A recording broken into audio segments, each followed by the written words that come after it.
राजस्थान के समस्त पंचायत सहायक, विद्यालय सहायक व समस्त जितने भी संविदा कर्मचारी है, सभी को मेरा प्यार भरा नमस्कार। साथियों, राजस्थान सरकार के 4 साल पूरे हो चुके हैं और अभी राजस्थान गवर्नमेंट है वो अपने इस कार्यकाल का आखिरी जो बजट है वो 10 फरवरी को पेश करने जा रही है।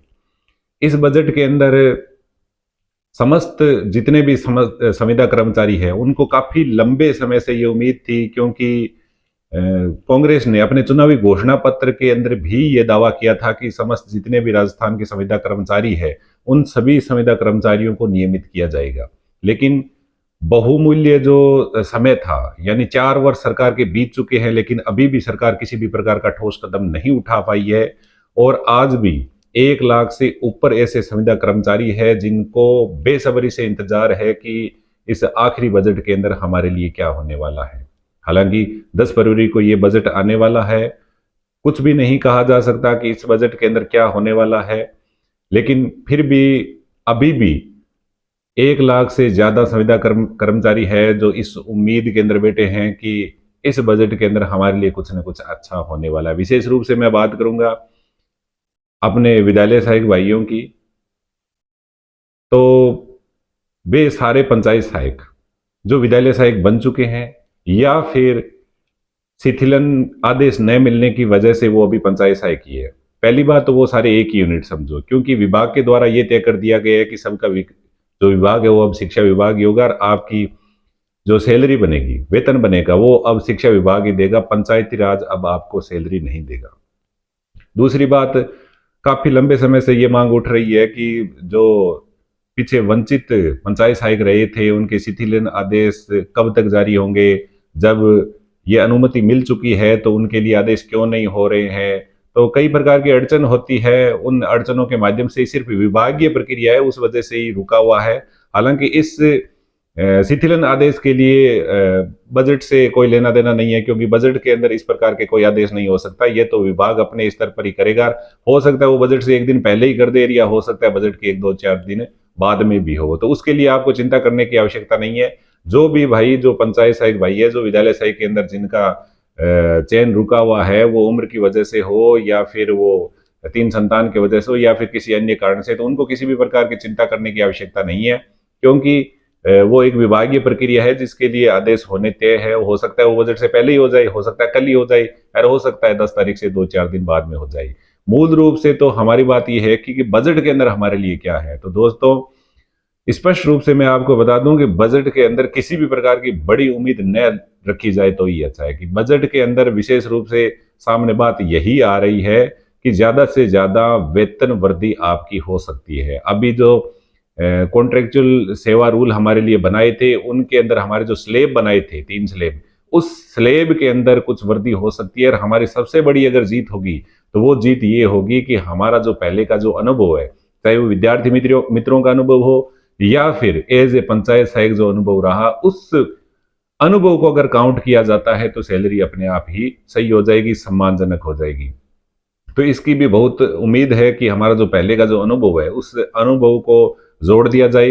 विद्यार्थी मित्र का पूर्व अनुभव है वो भी जुड़वाने की बहुत सारे साथी है वो मांग कर रहे हैं, जायज भी है, लेकिन असंभव लग रही है वो जो जायज मांग है। क्यों? क्योंकि उनको पद से हटे हुए काफी समय हो चुका है, क्योंकि वर्तमान में जो विद्यालय सहायक बनाए गए हैं वो सिर्फ पंचायत सहायकों को बनाया गया है। तो अभी लगभग यही उम्मीद दिख रही है कि जितने पंचायत सहायक हैं उन पंचायत सहायकों का जो अनुभव है वो अगर मान लिया जाए तो उनका लगभग 6 वर्ष का कार्यकाल वो लगभग पूरा कर चुके हैं, लगभग 5.5 साल हो चुके हैं। तो उस कार्यकाल के आधार पर उनका अगर अनुभव जोड़ा जाता है तो वो सैलरी काफी अच्छी हो सकती है। इसके अलावा वेतन के अंदर थोड़ी बहुत वृद्धि हो सकती है। और पूर्ण रूप से नियमितीकरण का या किसी प्रकार का अगर सरकार ऐसा करती है तो उसका बहुत बहुत स्वागत है, हम आभारी रहेंगे सरकार से। यही सभी जो पंचायत सहायक, विद्यालय सहायक भाई है यही मांग कर रहे हैं, लेकिन फिर भी यही उम्मीद रख रहे हैं, फिर भी हमें आशा ये कम ही लग रही है कि पूर्ण नियमितीकरण किया जा सकता है, क्योंकि 4 साल सरकार के बीत चुके हैं और अभी तक उसके द्वारा कोई ठोस कदम नहीं उठाया गया है। तो उम्मीद है हमें कि इस बजट के अंदर सभी संविदा कर्मचारी, वो चाहे मदरसा पैरा टीचर हो, चाहे पंचायत सहायक हो, वो चाहे शिक्षा कर्मी हो, या फिर वो नर्सिंग कर्मी हो, चाहे पंचायती राज के अंदर लगे, वो समस्त जो संविदा कर्मचारी है उनके लिए अगर रूल एंड रेगुलेशन बनेंगे तो वो सारे एक जैसे बनेंगे। जो विद्यालय सहायक भाई ये उम्मीद करके बैठे हैं कि भाई हमारे लिए अलग से कोई रूल एंड रेगुलेशन बनेगा, नहीं। जो कॉन्ट्रेक्चुअल हायरिंग रूल्स बने हैं 2022 के, वो सारे के सारे रूल एक ही जैसे हैं। अभी हमारे पंचायत सहायक विद्यालय सहायक भाइयों के द्वारा जो 2 फरवरी की एक प्रकार से सांकेतिक रूप से हमने धरना प्रदर्शन किया था, तो बहुत सारे भाई ऐसे बोल रहे हैं कि क्या हुआ, बिना मतलब वहां पर इकट्ठे हुए, ये वो किसी पर आरोप लगा रहे हैं, कोई अध्यक्ष पर, कोई संयोजक पर, मैं किसी का नाम नहीं लेना चाहूंगा। लेकिन इस प्रकार की आपको उल जलूल की बातें नहीं करनी चाहिए, क्योंकि कोई भी हमारा प्रतिनिधि करने वाला हमारा प्रतिनिधि होगा तो वो बुरा नहीं चाहेगा, क्योंकि सबसे पहले वो भी तो एक पंचायत सहायक है, वो भी एक विद्यालय सहायक है। वो क्या नहीं चाहेगा खुद के लिए किसी भी प्रकार की कोई फायदे की बात होना?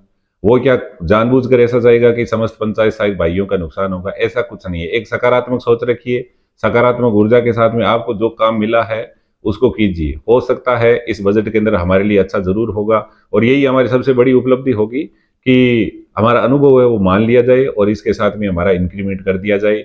और आगे हालांकि फिर भी हमारे नियमितीकरण के लिए हमारी जो मांग है उसको पुरजोर तरीके से रखेंगे। जय हिंद, जय भारत। सभी जितने भी संविदा कर्मचारी है उनको बहुत बहुत अग्रिम मैं शुभकामनाएं देता हूं कि आने वाला जो 10 फरवरी का जो अंतिम राजस्थान का इस कांग्रेस सरकार का जो बजट है वो हमारे लिए कुछ न कुछ लेके आए। जय हिंद, जय भारत।